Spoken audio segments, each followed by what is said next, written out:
뭐 그렇다 이제 하여튼 통상적인 밀가루 사는 것은 통상적인 우리가 제3자의 입장에서 볼 때는 파트너의 어떤 표현 대리라고 이제 볼 수도 있는 거죠. 그래서 한번 외관상 우리가 사람도 파트너에 속하고 또 밀가루를 구입하는 것 자체도 그 중국집의 이 사업에 필요한 통상적인 절차와 내용이 그죠? 내용이다. 그리고 이제 파트너십이 기본적으로 행하는 어떤 일반적인 형태가 그죠? 한 형태가 될 수 있는 거죠. 뭐 이런 것들이 ordinary course business죠. ordinary course business와 of the kind, 그죠? of the kind, of the same kind죠. 유사한 형식, 방법, 종류 뭐 이런 것들이 바로 애프로나 소티에 이제 일반적으로 이제 표현되는 좀 포괄적인 내용이라고 할 수 있겠죠. 포괄적이다.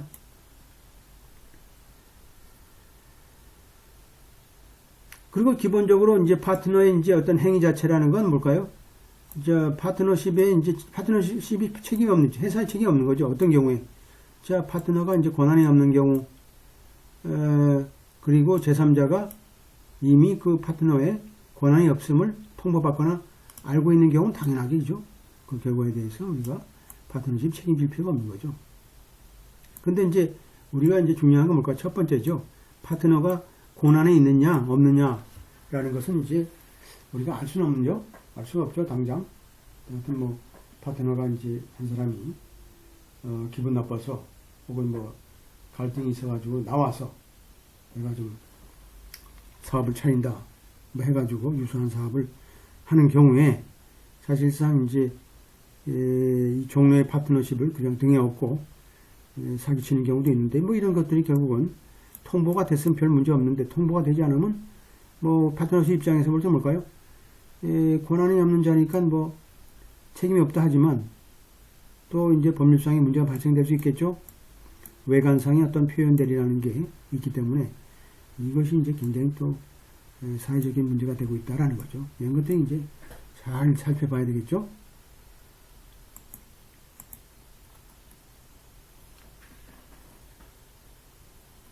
그 다음에 어떻게 되죠? 그 다음에 이제, 자, 이게 이제, dissolution은 기본적으로 뭐예요? 우리나라 말로 하게 되면 적당한 말이 뭐, 폐업이라도 할 수 있고, 뭐, 회사를 정리하는 거죠.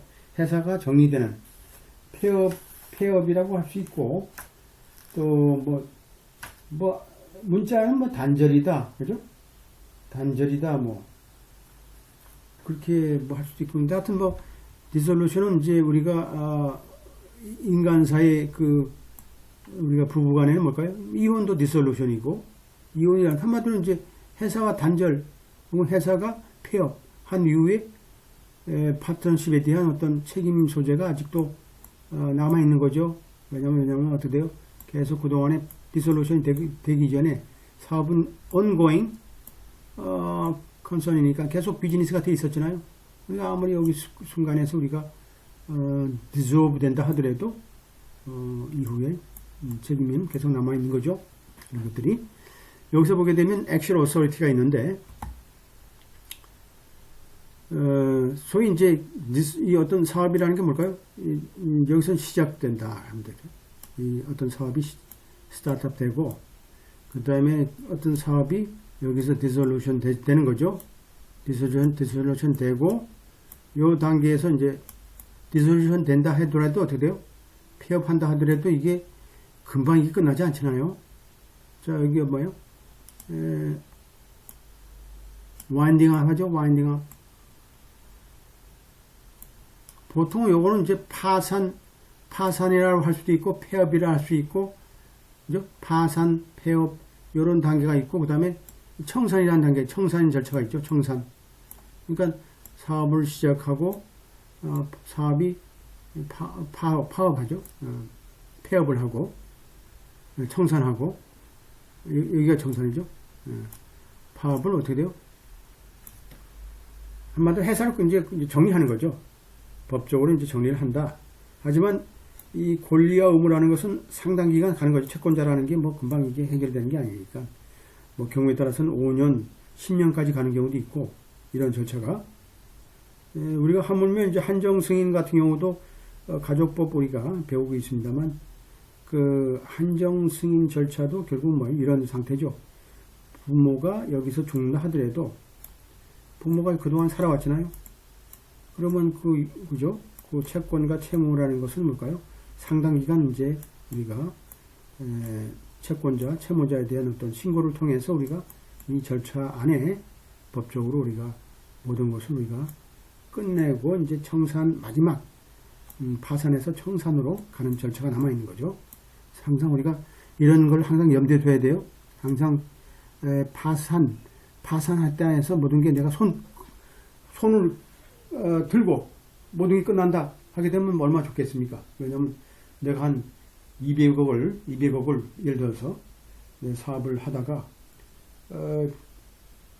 뭐 200억 전부 다 내가 그 손실을 봐서 채권자가 돈 받아야 될 거 아닙니까? 돈 달라. 그런데 이제 파업하고 손 들어버리죠. 그러니까 중간에 손 들어버리는 거죠. 파산되는 거예요. 파산되게 되면 이런 법적인 청산 절차가 남아있다는 거죠. 똑같아요. 그래서 액츄얼 어소리티라는 건 뭘까요? 한마디로 이 사업에 대한 청산 절차에 필요한 어떤 행위에 대해서 우리가 제한적으로 우리가 할 수 있는 거죠. 요 이후에는 파산 이후에 하는 파트너가 기본적으로 이 과거의 파트너십에 대한 우리가 업무를 우리가 제한적으로 요 단계에서 하는 거죠. 다시 말하면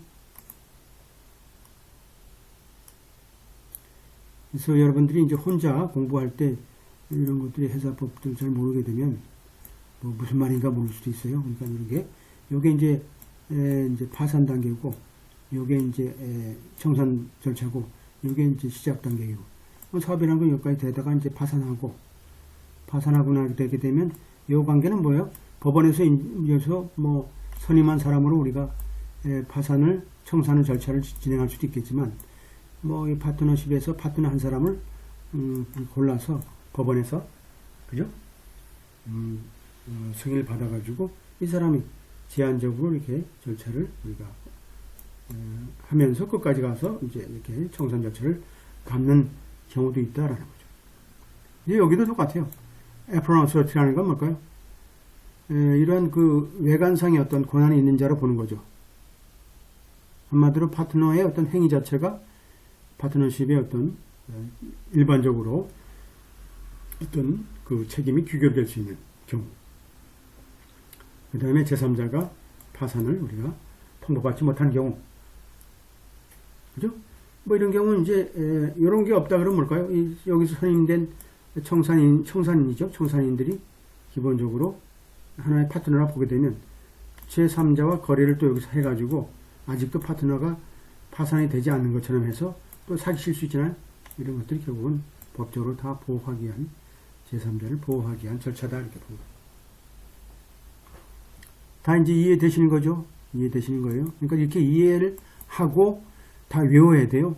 이건 얼마 안 되니까 무조건 누워서 여러분들이 누워가지고 그냥 그 필요하다 그러면 천장 위에다 써붙여 놓으면 좋고 빔으로 싸가지고 계속 외우고 그래야 돼요. 여러분들이 뭐 이것도 외우지 않게 되면 여러분들은 에세이 보는데 문제가 있어요. 그 다음에 이제 GP의 책임이 뭐냐? GP의 책임이 뭐죠? 아까 배운 게? GP는 이제 기본적으로 거의 이제 각각 다 책임이 있는 거죠. 개인적으로 책임이 있는 거다. GP라는 건 다 제너럴 파트너니까 다 책임이 있죠. 당연하게. GP는 다 책임입니다. 기본적으로 법에 의한 게 아니라면 그죠? 그건 말로 청구인이 뭐 그죠? 허락한다든지 그죠? 약속한 게 아니라 그러면 일반적으로 다 이제 책임이 있다는 거예요. 이런 문제가 있기 때문에 이제 LP라든지 NLP가 나온 거죠. 그래서 기본적으로 이제 유니폼 파트너십 그죠? 액트 유니폼 파트너십 액트가 이제 14년도에 있고 97년도 개정이 됐는데 기본적으로 이제 공동 책임이었다가 이제 공동 및 이제 불가분 책임으로 바뀌었어요. 그죠? 뭘까요? 세블라니까 뭘까요? 한마디로 조인트리 각각 책임, 가분 책임이죠. 공동 가분 책임으로 바뀌었어요. 그게 이제 어떤 차이냐면 jointly liable은 뭐 공동 책임이니까 뭐 그죠? A와 B와 C가 공동 책임이니까 뭘까요?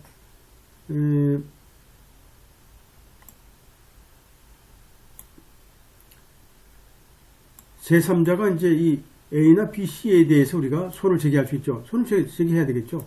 공동 책임이니까. 그러니까 이제 이 소위 소송을 어떻게 하느냐에 따라서 이제 우리가 현대사회는 이제 좀 가분 책임이라 해가지고 소송을 각각 할 수도 있고 묶어서 할 수 있고 그러죠. 근데 과거에는 그냥 또 소송 절차상 또 복잡하니까 이렇게 묶어가지고 공동으로 묶어서 책임이 있다라고 해서 이제 그렇게 이제 해서 내부적으로 자기네들이 어떻게 했든 간에 하여튼 돈을 모으든 뭐 A가 대신 내든 뭐 형식은 결국 결과는 비슷하지만 이렇게 가분 책임이라고 한 것은 뭘까요?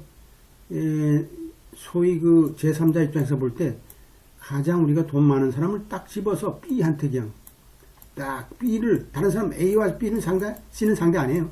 B만 상대하는 거죠. 자, T가 B를 상대로 소를 제기하죠. 그러면 당연한 게 뭘까요? 뭐 소송에서 이 사람이 돈을 지불해야 되겠죠. 그럼 B는 뭘까요? C나 A한테 이제 구상권을 청구하는 그런 방식이 되겠죠.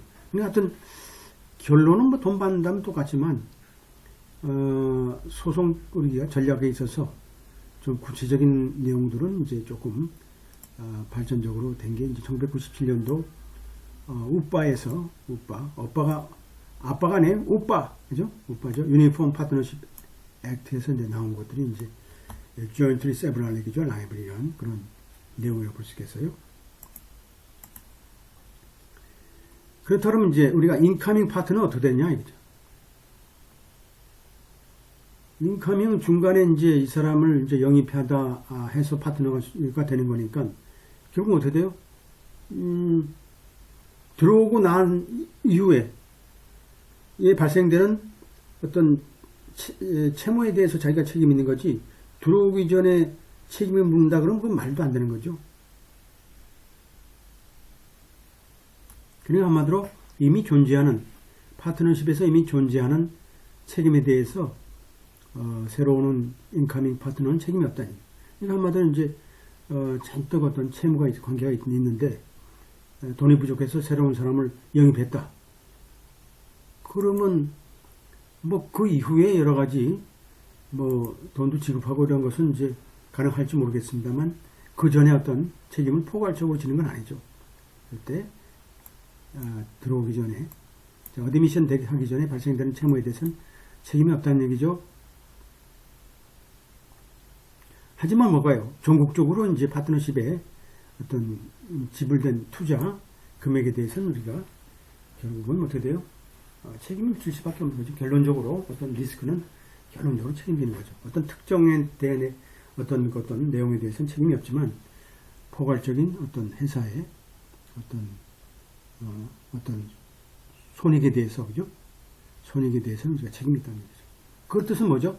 파트너십의 기본 원칙이 어떻게 됐어요? 아까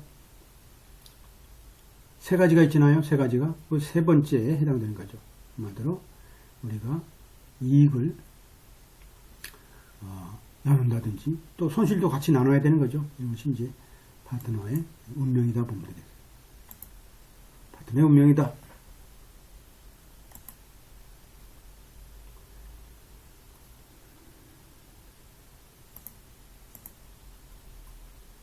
그 다음에 이제 LP는 아까 뭐라 그랬어요? LP는 G와 그죠? L의 이제 혼합되어 있는 거죠.